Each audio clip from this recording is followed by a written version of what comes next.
یہ اللہ کے نبی کے ہاتھ اٹھانے کا طریقہ ہے نماز کے اندر کہ اپنے ہاتھوں کو کندھوں کے برابر اٹھایا جائے۔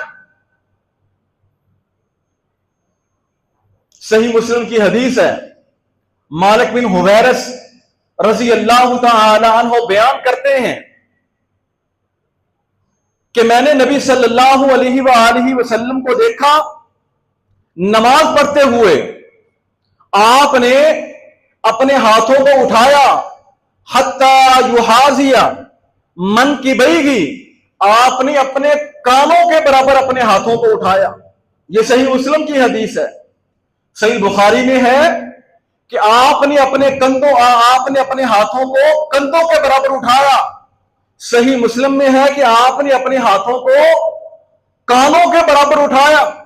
یہ نبی صلی اللہ علیہ وآلہ وسلم کا طریقہ، یہ آپ کی سنت۔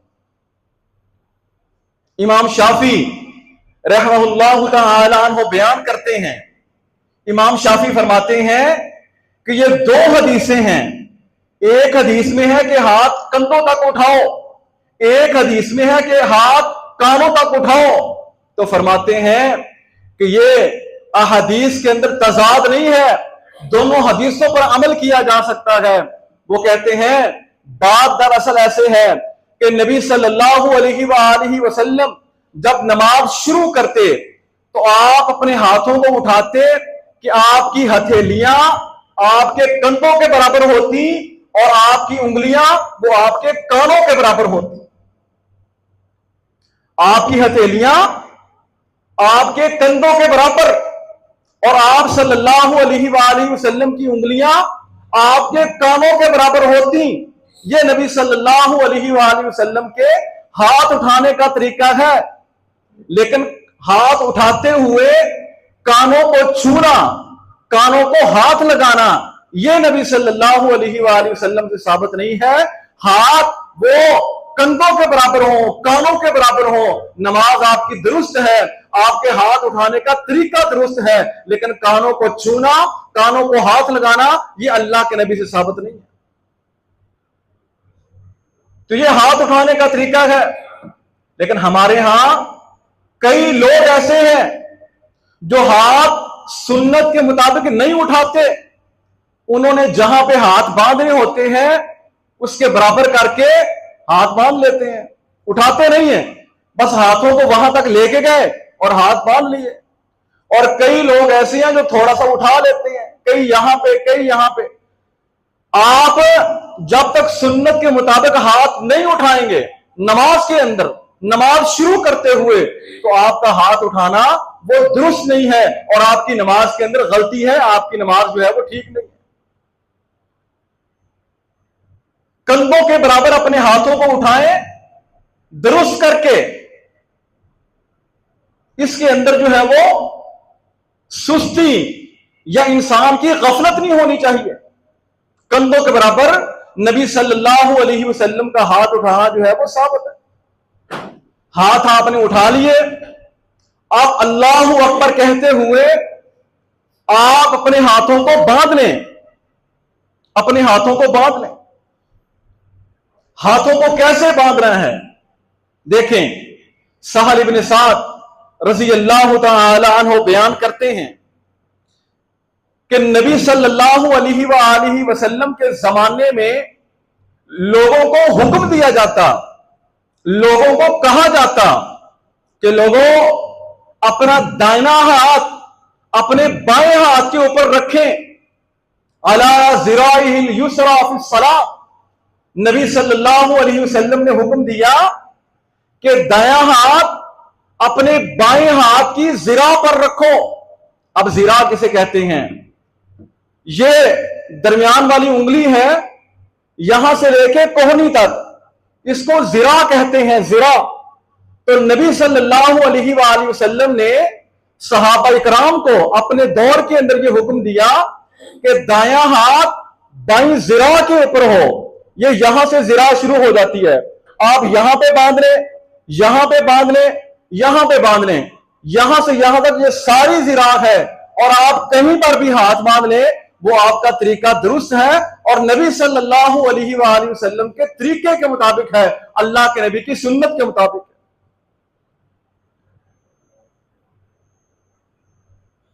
دایاں ہاتھ بائیں ہاتھ کی ذراع پر، بائیں ذراع کے اوپر رکھا کرو. یہ نبی صلی اللہ علیہ وآلہ وسلم کے دور میں لوگوں کو حکم دیا جاتا تھا. اور وائل ابن حجر رضی اللہ تعالی عنہ نبی صلی اللہ علیہ وآلہ وسلم کے صحابی، جنہوں نے کئی دن گزار کے نبی صلی اللہ علیہ وآلہ وسلم کے پاس رہ کے اللہ کے نبی سے نماز سیکھی، نماز کا طریقہ سیکھا.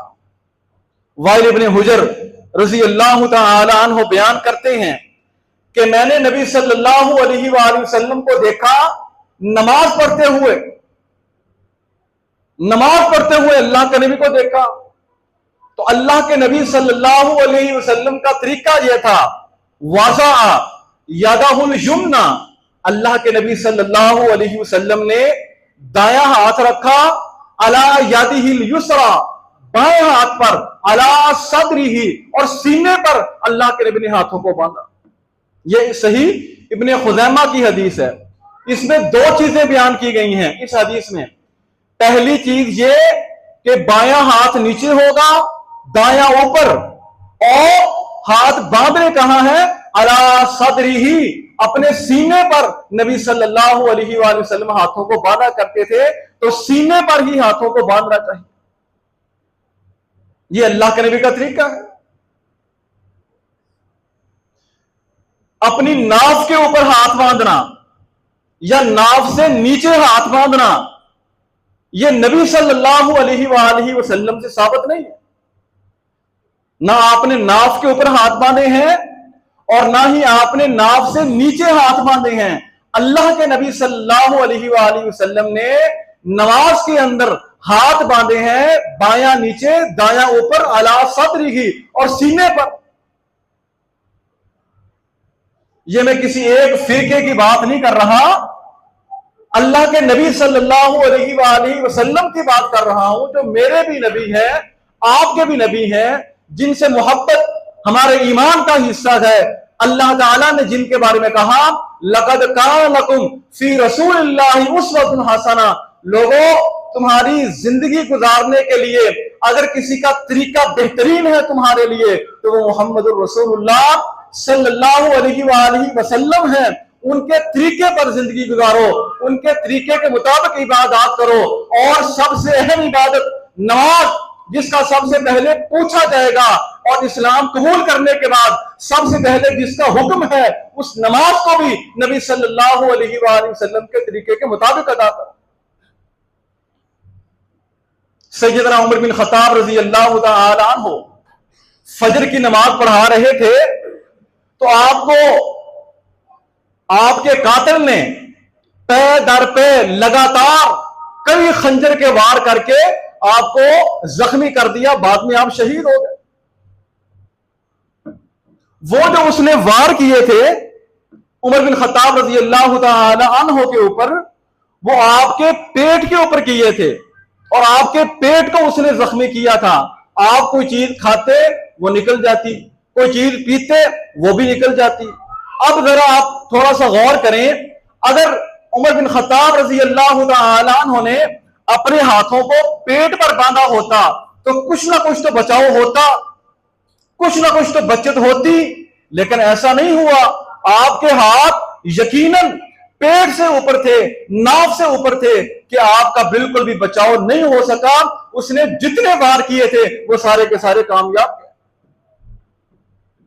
تو محترم بھائیو، اللہ کے نبی صلی اللہ علیہ وآلہ وسلم اور آپ کے صحابہ، ان کا یہ طریقہ تھا، وہ نماز کے اندر بایاں ہاتھ نیچے، دایاں ہاتھ اوپر، اور دونوں ہاتھوں کو سینے کے اوپر باندھا کرتے تھے. یہ اللہ کے نبی کا طریقہ ہے.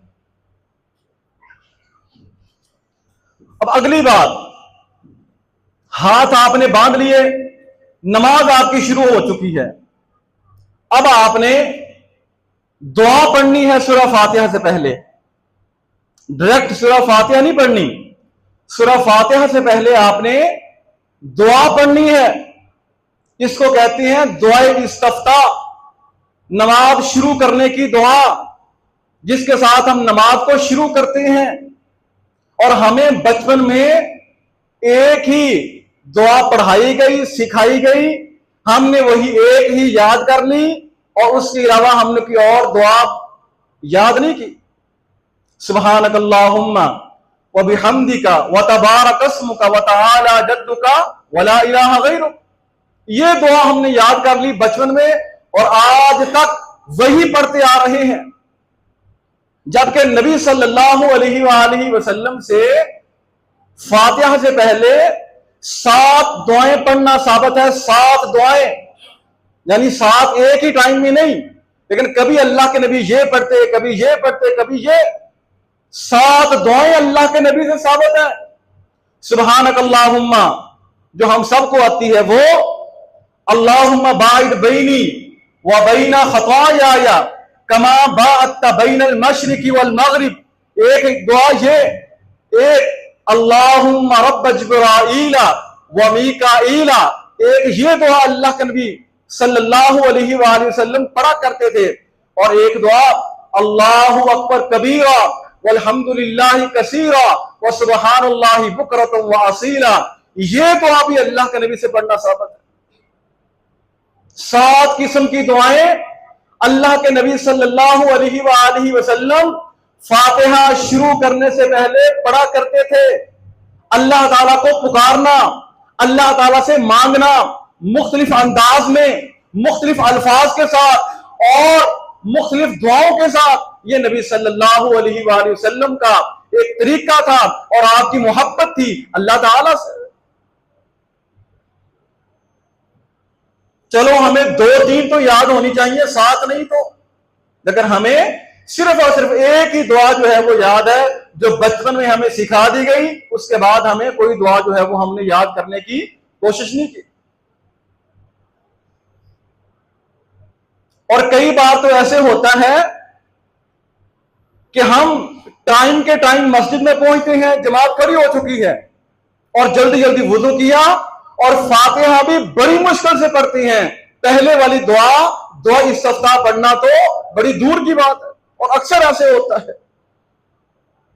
اور بزرگ کہا کرتے تھے، بزرگوں کی کوئی باتیں اچھی بھی ہوتی ہیں، کہ لوگوں نماز کی تیاری نہ کیا کرو بلکہ اذان کی تیاری کیا کرو، یہ نہ دیکھو کہ نماز کا ٹائم ہوگا تو مسجد میں جائیں گے، نہیں، اذان کے ٹائم مسجد میں پہنچو، اذان کو سنتے ہی مسجد میں پہنچو۔ اگر ایسا کرو گے ایک تو تمہاری کبھی نماز نہیں رہے گی، نماز تو دور کی بات ہے سنتیں بھی نہیں رہیں گی، اور تو اور نماز کو مکمل اطمینان کے ساتھ اور مکمل دعاؤں کے ساتھ، تسبیحات کے ساتھ ہم ادا کر سکیں گے۔ تو محترم بھائیوں، یہ نماز کا طریقہ جو گزشتہ 1-2 جمعوں سے شروع کیا ہے، یہ انشاءاللہ یہ سلسلہ آگے بھی چلائیں گے۔ اللہ تعالی ہمیں قرآن و سنت کے مطابق اپنی نمازوں کو پڑھنے کی توفیق عطا فرمائے۔ وما علینا الا البلاغ المبین۔